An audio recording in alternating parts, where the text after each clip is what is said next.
first story I'm going to be telling you guys is the Justin Bieber boyfriend epidemic. So when I was around 6 or 7, I had this really good friend who lived across the street from me. We're going to call her Alexis.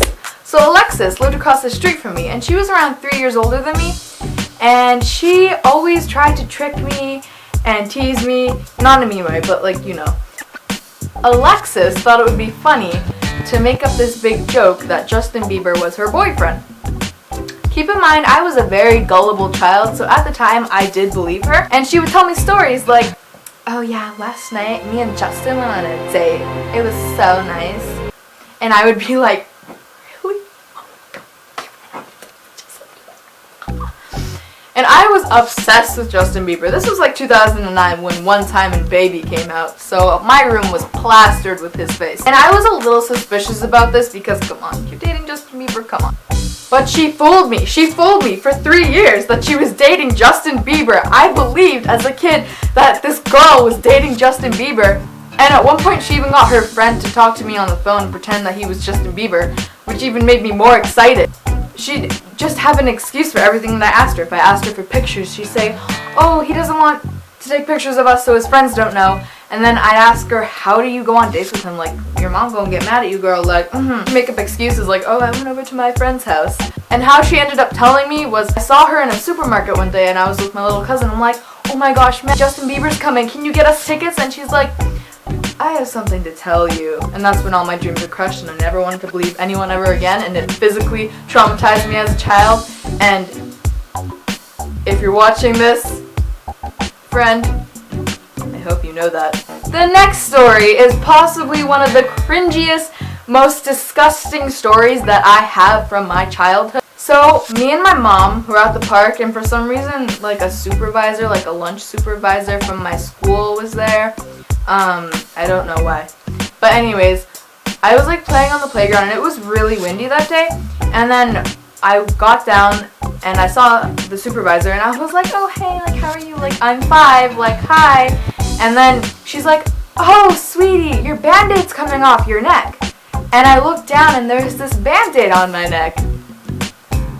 It wasn't my Band-Aid. There was a bloody Band-Aid on my neck and it wasn't mine. The pond. So when I was younger, I had this friend who lived down the street from me, and he had this pond in his backyard. And it had rocks around it. It was like fenced off, so you couldn't get in there unless you opened the gate. And then one day it was like a hot summer day, and we're like, oh my gosh, we're gonna climb around the pond. We're gonna like climb on the rocks and run around the pond. So we went into the gate where the pond was, and he's like, okay, so we can walk around this pond, it's fine, but don't step on this specific rock. And he showed me the rock. Do not step on this because it'll break and you'll fall in the pond. And I really didn't want to fall in that pond because there's like koi fish and stuff in there. I was like, I don't want to do that. So then we were walking around the pond, and I forget about this rock. I don't know how I forgot because he made it very clear to me that if you step on this rock, bad things are going to happen. But I stepped on the rock and I fell in the pond, and then I had to go home and I was really sad and it kind of sucked. So yeah. The next story, honestly, I think about this sometimes and I still cringe when I think about it. This was in like grade 6, so I mean, it wasn't that long ago. If you didn't know, I'm in grade 9. But I was, oh my gosh. Okay, so we had silent reading in elementary school, and then we'd all like sit at our desk and like silent read for like 20 minutes and whatever. You probably know what that is, I'm sorry. And I was sitting beside this boy, and at the time I had thought this boy was cute, and I was sitting beside him and we were reading our books, and it was like really quiet and we were all sitting in our assigned seat. And then I decide, wait, I'm gonna show you. I had my book lying on my desk like this, and then I decided to pull it back, and it made like a really weird sound, and it sounded like a fart or whatever. And the boy, he looks at me and he's like, excuse me, like, what? And I was mortified. And I'm like, it was the book. And then he like looks at me like, oh, okay, yeah, sure.